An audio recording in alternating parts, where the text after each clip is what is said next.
किताब विश्वास के विषय में आपको बताया था और आज भी जो हम आपको विश्वास के बारे में कुछ बातें बताएंगे। सबसे पहले हम बाइबल के बीच में देखते हैं कि जो विश्वास का पिता किसे कहा गया है? अब्राहम। हाँ, पिता अब्राहम को विश्वास का पिता कहा गया है। और एक बात और है बाइबल के बीच में कि मेरा धर्मी जन किससे जीवित रहेगा? विश्वास के द्वारा। कोई बच्चन बता सकता है कहाँ लिखा है? इब्रानिया।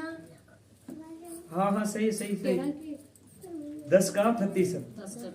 हाँ, 10:38 निकालिए। मेरा धर्मी जन किससे जीवित रहेगा? सभी जन इस वचन को पढ़िए क्योंकि वचन बहुत सुंदर है। और जैसे बहन ने काफी आपको जो है उदाहरणें दी, दृष्टांत दिए, गमले का दिया, पेड़ में लगाया जो है नीचे लगाया गया, ऐसे जिससे बहन ने बताया। उसी तरह अगर आप विश्वास में जड़ पकड़े हुए हैं तो आप उससे जीवित रहेंगे। हालेलुया। इब्रानिया की पत्री उसका 10 अध्याय उसका 38 वचन कहता है, मेरा धर्मी जन विश्वास से जीवित रहेगा और यदि वह पीछे हट जाए तो मेरा मन उससे प्रसन्न नहीं है। परमेश्वर क्या बोल रहा है? परमेश्वर कह रहा है धर्मी जन जो भी मेरे पर विश्वास रखे है उससे जीवित तो रहेगा, पर अगर उससे कोई पीछे हट जाता है उससे पिता प्रसन्न नहीं है। तो आपने याद रखना है, अगर आपने पिता को रुसवा कर दिया, पिता आपसे नाराज हो गया, तो आपसे कोई खुश नहीं हो सकता। हालेलुया। और विश्वास के विषय में मैंने बहुत सी बातें आज आपको कहनी है। और एक विश्वास के बारे में लिखिए गलातियां 5 अध्याय उसका 22 वचन, इसको हम जल्दी से निकालेंगे। गलातियां की पत्री उसका 5 अध्याय उसका 22 वचन कहता है, जो है ये वचन मैं आपको बताना चाहता हूं 5:22 के बीच में जो पवित्र आत्मा के फल लिखे हुए हैं, उस फल में से जो विश्वास है वो फल है। विश्वास जो है जैसे हम देखते हैं 5:22 में, पर आत्मा का फल प्रेम, आनंद, शांति, धीरज, कृपा, भलाई, विश्वास, नम्रता और संयम, ऐसे कामों के जो है विरोध में कोई भी व्यवस्था, मतलब कोई भी कानून नहीं है अगर आप ऐसे काम आपके जीवन में है। और विश्वास के बारे में लिख लीजिए, विश्वास एक क्या है? पवित्र आत्मा का वरदान भी है और फल भी है। हालेलुया। क्या है? वरदान भी है और फल भी है। क्योंकि जैसे हमने पिछले दिनों में देखा कि विश्वास एक ऐसी नींव है जिसके ऊपर आप ठहर गए तो कोई भी आपको गिरा नहीं सकता। आप मेरे साथ निकालिए जो है कुरिन्थियों की पहली पत्री उसका 12 अध्याय उसका 8 वचन, जो है मैं आपको बताना चाहता हूं कि वहां क्या लिखा है। हाँ जी, कुरिन्थियों की पहली पत्री उसका 12 अध्याय उसका 8 वचन निकालिए।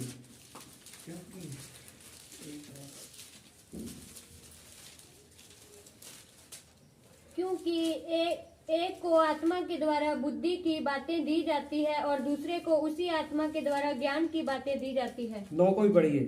किसी को उसी आत्मा से विश्वास और किसी को उस एक आत्मा से चंगा करने का वरदान दिया जाता है। हालेलुया। किसी को देखो 8 वचन में लिखा है कि आत्मा के द्वारा बुद्धि की बातें और दूसरे को आत्मा के द्वारा ज्ञान की बातें, और किसी को उसी आत्मा से विश्वास और किसी को उसी एक आत्मा से चंगा करने का वरदान। आपके बीच में अगर विश्वास है तो विश्वास के द्वारा परमेश्वर आपके द्वारा रोगी को चंगा करेगा। और अगर आपके बीच में विश्वास नहीं है, आप किसी के लिए विश्वास के बिना कोई भी लफ्ज नहीं बोल सकते। हालेलुया। क्योंकि पहले देखिए हम बाइबल के बीच में देखते हैं यीशु मसीह जी जब बैतसैदा के बीच में गए और यीशु मसीह ने उस 38 साल के अधरंगी को क्या कहा? क्या तू चंगा होना चाहता है? देख तेरे को बहुत समय हो गया। अब उसका विश्वास कहा था उस पानी पे। उसने सबसे पहले यीशु मसीह से कहा मेरा कोई अपना नहीं जो मुझे इस पानी में तारे। दूसरी बार फिर उसने मतलब यीशु मसीह उससे बात कर रहे हैं, उसने कहा मेरा कोई अपना नहीं जो मुझे इस पानी में तारे, मेरे से पहले कोई ना कोई व्यक्ति है जो उसके बीच में पहले जा ठहरता है। उसका विश्वास कहाँ है? उस पानी के ऊपर है ना। परंतु यीशु मसीह ने उसको बोला तू उठ अपनी खाट ठाक जहां से चला जा। हालेलुया। और मैं आपको बताना चाहता हूं कि आप अगर विश्वास से कोई लफ्ज कोई शब्द बोलेंगे तो जो है उस विश्वासी के द्वारा, आप बहुत से भाई बहन बोलते हैं मैं वचन पढ़ती हूं, मैं बाइबल पढ़ता हूं, और परंतु उसके बीच में जब उसको फरोला जाता है उसके बीच में विश्वास नहीं होता है। क्योंकि जब हम प्रार्थना करते हैं तो हम अपनी बातें किसको बोलते हैं? परमेश्वर से बोलते हैं। और जब हम वचन पढ़ते हैं तो परमेश्वर हमसे बात करते हैं। हालेलुया। और जब हम परमेश्वर हमें बात करते हैं, इसका मतलब यह परमेश्वर ने जो वचन में बोल दिया वो हो गया है। हालेलुया। तो इसके बाद हम जाएंगे, मैं आपको बताना चाहता हूं, अब जे मैंने आपको बातें बता दी, अब मैं आपको अगली बात बोलना चाहता हूं। विश्वास आपके बीच में ढाल का काम करती है। और अगर आपके बीच में विश्वास की ढाल नहीं है तो आपकी रक्षा नहीं हो सकती, आप संभल नहीं सकते हो। हालेलुया। क्या है? आप मेरे साथ निकालिए एफएसियों की पत्री, उसका 6 अध्याय उसका 10 वचन से लेके हम इसको जो है 19 वचन तक पढ़ेंगे। हाँ जी, पढ़िए इसको। इसलिए प्रभु में और उसकी शक्ति के प्रभाव में बलवंत बनो, परमेश्वर के सारे हथियार बांध लो कि तुम शैतान की जुक्तियों के सामने खड़े रह सको। सबसे पहले परमेश्वर का वचन कहता है इसलिए प्रभु में और उसकी शक्ति में के प्रभाव में क्या हो जाओ? बलवंत बनो। मतलब क्या है? आज हमारे को इतने साल हो गए परमेश्वर के बीच में चलते, फिर भी हमारे को थोड़ी सी मुश्किल, थोड़ी सी परेशानी आ जाती है, हम घबरा जाते हैं। अगर हम इसके बीच में बलवंत हैं, हमें डरने की, घबराने की कोई आवश्यकता नहीं है, कोई जरूरत नहीं है। और आगे कहता है कि परमेश्वर के सारे हथियार बांध लो कि तुम शैतान की जुक्तियों के सामने खड़े रह सको। आज क्या है, जब शैतान वार करता है उस समय हमारे पास ये कमी पाई जाती है। और अगर हमारे पास परमेश्वर से बोलिए, परमेश्वर मुझे तू सारे शस्त्र वस्त्र दे ताकि मैं क्या कर सकूं? शैतान के सामने ठहर सकूं, मैं शैतान का सामना कर सकूं। प्रभु का दास याकूब लिखता है कि तुम परमेश्वर के अधीन होकर शैतान का सामना करो तो शैतान तेरे सामने से भाग जाएगा, दौड़ जाएगा। हालेलुया। आगे लिखा है क्योंकि हमारा ये मल युद्ध लहू और मांस से नहीं परंतु प्रधानों से, अधिकारियों से और इस संसार के अंधकार के हाकिमों से और उस दुष्टता की आत्मिक सेनाओं से है जो आकाश में है। हालेलुया। अब क्या है? आकाश में सेनाएं हैं। किसकी? शैतान की, जिसे हम नहीं देख पाते, हमारे ऊपर बार होता है, हम उसको बहुत बाद में समझ पाते हैं। वो बाइबल में लिखा था आकाश के बीच में उसकी सेना है। हालेलुया। हम जैसे बाइबल के बीच में देखते हैं, यीशु मसीह ने जब उसके चेले और यीशु मसीह नाव के बीच में जो है जा रहे थे और यीशु मसीह जी सोए हुए थे और यीशु मसीह के चेलों ने यीशु मसीह को उठाया क्योंकि बहुत ज्यादा भूचाल आया था। और मैं आपको बोलना चाहता हूं, अगर वह भूचाल परमेश्वर की इच्छा से होता, परमेश्वर प्रभु यीशु मसीह अपने पिता के खिलाफ कोई काम नहीं करते। यीशु मसीह ने किसको डांटा? उस तूफान को डांट दिया और तूफान थम गया। और अब मैं आपको बता रहा था कि उसकी सेना ये काम कैसे करती है, ऐसे करती है। हालेलुया। और आगे लिखा है इसलिए परमेश्वर के सारे हथियार बांध लो कि तुम बुरे दिन में सामना कर सको, कि सब कुछ पूरा करके स्थिर रह सको। स्थिर मतलब एक स्थान पर जहां परमेश्वर ने आपको ठहरा दिया है वहां आप खड़े रह सको। आज यही प्रॉब्लम है हमारी कि हम क्या करते हैं? बाइबल पढ़ते हैं, वचन को पढ़ते हैं, वचन याद नहीं रहता है, उसका शैतान हमारे से क्या उठाता है? हमारा फायदा उठाता है।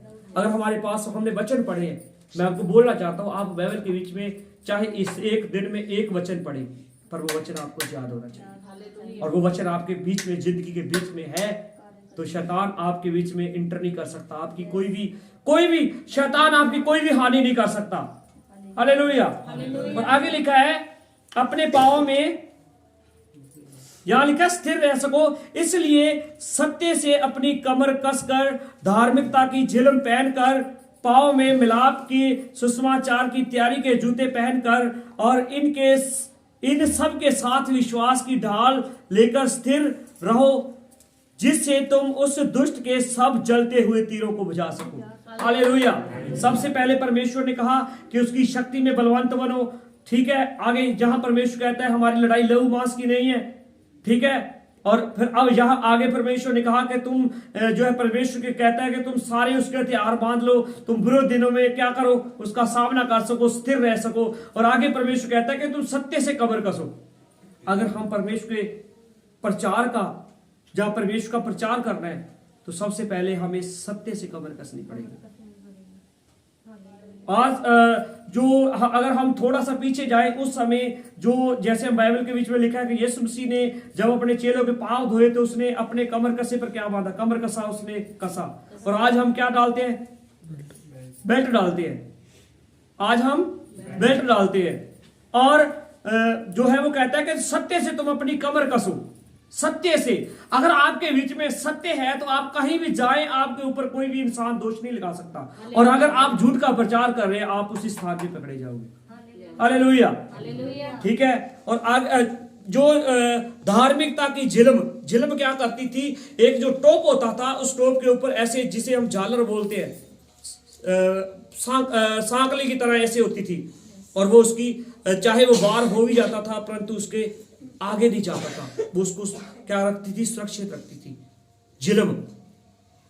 और पांव में मेल मिलाप के जूते, मेल मिलाप के जूते, ठीक है। मेल मिलाप के जूतों का बहुत ही क्या है, परमेश्वर ने मेल मिलाप के जूतों को पहनने के लिए क्यों कहा? क्योंकि परमेश्वर को मालूम था जब मेरे बच्चे, मेरे शिष्य जाएंगे और उस समय इनकी बहुत ज्यादा आवश्यकता पड़ेगी जूतों की। क्या होता है ना, अगर ज्यादा ठंड लग रही है उस समय भी जूते काम देते हैं, ज्यादा गर्मी लग रही है उस समय भी जूते काम देते हैं। और आप चलते चलते मार्ग में जा रहे हो, मार्ग के बीच में कांटे आ गए हैं, या पत्थर आ गए, या कंक्रीट आ गई है, आपका मार्ग साफ नहीं है, तब भी आपको इनकी आवश्यकता पड़ेगी। हालेलुया। और आगे लिखा है और इन सब के साथ विश्वास की ढाल। अब देखिए, ये परमेश्वर का दास जहां से पत्री लिख रहा है, उस समय संत पौल से मालूम है कहां था? जेल के बीच में था। और जेल के बीच में उसके सामने सिपाही हुआ करते थे। और मैं आपको बताना चाहता हूं, सिपाही के ऊपर जो भी उसकी पूरी ड्रेस होती है, जहां उसकी जो वर्दी होती है, जहां उसके साथ पास कोई भी तलवार, जहां बर्छा, जहां कोई भी होता है, ढाल होती है, उसका हर एक का एक ना एक काम है। ठीक है। अगर उसके पास उस चीज का काम नहीं है तो वो क्या कर सकता है? अगर हम देखें कि एक फौजी है, वो फौज में जंग लड़ने के लिए गया है और उस समय वो अपनी बंदूक घर में भूल के गया है, क्या होगा? जंग लड़ के आएगा, जीत के आएगा, वो खुद मर जाएगा। इसी तरह तैयारी, देखो बाइबल के विषय तैयारी हमारी बहुत जरूरी है। और विश्वास की ढाल, अगर आपके पास विश्वास की ढाल है, शैतान चाहे किधर से भी वार करे, आप उसका क्या कर सकते हो? उसके वार को निष्फल कर सकते हो। हालेलुया। उसके वार को क्या कर सकते हो? निष्फल करके आप ठहर सकते हो, स्थिर रह सकते हो। और आगे लिखा है तुम, जिससे तुम उस दुष्ट के सब जलते हुए तीरों को क्या कर सको? बुझा सको। और उद्धार का टोप क्या करता है? रक्षा करता है। टोप हमारे इस सिर की रक्षा करता है। टोप याद रखना है, उद्धार का टोप। और जो टोप होता है, अगर सिर के ऊपर वार भी किया जाए तो सिर का कुछ भी नुकसान नहीं होता है। हालेलुया। उद्धार का टोप और आत्मा की तलवार, जो परमेश्वर का वचन है, ले लो। क्या करो? तलवार है वो क्या है? परमेश्वर का वचन। आत्मा की तलवार मतलब परमेश्वर का वचन ले लो, क्योंकि अगर आपके पास वचन है तो आपके पास खुद परमेश्वर आपके साथ है। और जो वचन परमेश्वर ने बोले वही वचन आप बोलोगे तो आपके द्वारा परमेश्वर काम करेगा। हालेलुया। और आगे क्या कहता है? हर समय और हर प्रकार से आत्मा में प्रार्थना और विनती करते रहो, इसीलिए कि जागते रहो और सब पवित्र लोगों के लिए लगातार विनती किया करो। अब मालूम क्या है? पवित्र लोग कौन है? परमेश्वर के लोग, परमेश्वर के दास, जहाँ पर जितने भी परमेश्वर के लोग हैं जो परमेश्वर से प्रेम रखते हैं, परमेश्वर के वचनों को मानते हैं, परमेश्वर के वचनों को फॉलो करते हैं, और जहां जिन्होंने परमेश्वर के बीच में अपने मन को फिरा लिया है, बपतिस्मा ले लिया, वो सभी जन पवित्र हैं, हालेलुया, क्योंकि वो परमेश्वर के पवित्र लहू से धो दिए गए हैं। और सभी के लिए प्रार्थना किया करो। हालेलुया, और आगे लिखा है, परमेश्वर का दास कहता है, और मेरे लिए भी मुझे बोलने के समय ऐसा प्रबल वचन दिया जाए कि मैं सांस से साथ सुसमाचार का भेद बता सकूं। हालेलुया, क्या कर सकूं। और आगे देखियो 20 वचन में लिखा है, जिसके लिए मैं जंजीर से जकड़ा हुआ राजदूत हूं, और यह भी कि मैं उसके विषय में जैसा मुझे चाहिए सांस से बोलूं। हालेलुया। सो आज हमने बहुत सी बातें सीखी हैं। सबसे पहले हमें क्या करना है? सत्य से क्या करनी है? कमर कसनी है। धार्मिकता की झिलम, धार्मिकता की पाँव में मेल मिलाप के जूते, सुसमाचार की तैयारी के जूते पहनने हैं। और आगे जो है विश्वास की ढाल लेकर क्या करना है? स्थिर रहना है, और दुष्ट के हम जो जलते हुए तीरों को बुझा सके। और उधार का टोप, सभी जन बोले उधार का टोप, उधार का टोप जो होगा आपके पास तो और उसके आगे लिखा है, और आत्मा की तलवार जो परमेश्वर का क्या है? वचन है, उसको ले लो। ठीक है, इतनी बातें जो है आज हमने परमेश्वर के वचन में सीखी। आप जो है मेल मिलाप, मैंने वचन शब्द बोला था, मेल मिलाप का जो है आप यशायाह की किताब 52 अध्याय उसका 7 वचन निकालिए। मैं इसको थोड़ा सा बस रिव्यू करेंगे, और उसके बाद हम वचन को समाप्त करेंगे।